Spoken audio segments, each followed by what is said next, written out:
रसस्वादमध्ये आपलं स्वागत आहे। आज आपण कोकणातील एक प्रसिद्ध अशी डिश बघूया, सोलकढी। हिची रिक्वेस्ट लेना यांनी केली आहे।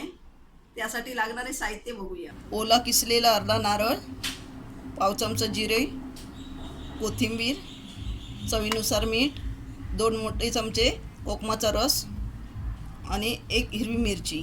तुमच्याकडे जर कोकम रस नसेल तर तुम्ही कोकम 15 ते 20 मिनटं पाण्यामध्ये भिजत ठेवायची आणि त्याचा रस काढून गाळणीने गाळून घ्यायचं आणि मग ते कोकम कढीमध्ये वापरायचं। आता आपण हे सगळं साहित्य आहे ते मिक्सरला लावून घेऊया।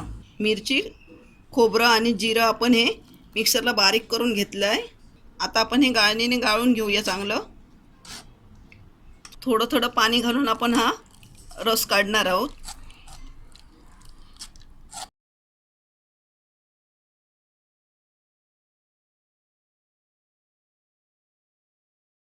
आता हे जे वाटण राहिलं आहे ते पुन्हा एकदा आपण मिक्सरला फिरवणार आहोत।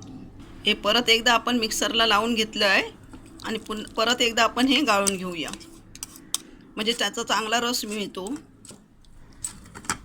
ह्यामध्ये मी थोडीशीच कोथिंबीर लावली आहे मिक्सरला।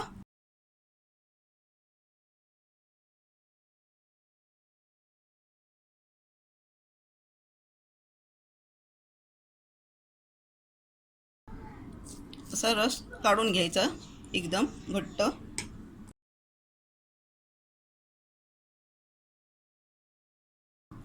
अशी मोठी गाळणी घेतली की रस काढायला चांगलं मिळतं। मग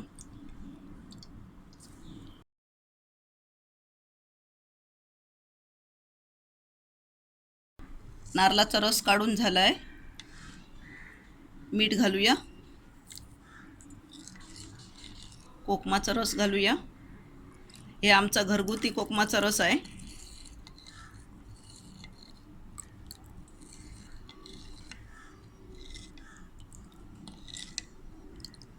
कोथिंबीर घालूया,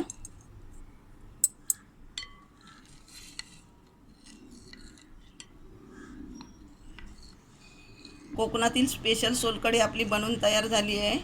साध्या आणि सोप्या पद्धतीत ही बनवायची आहे आणि ह्याला साहित्य पण एकदम कमी लागते।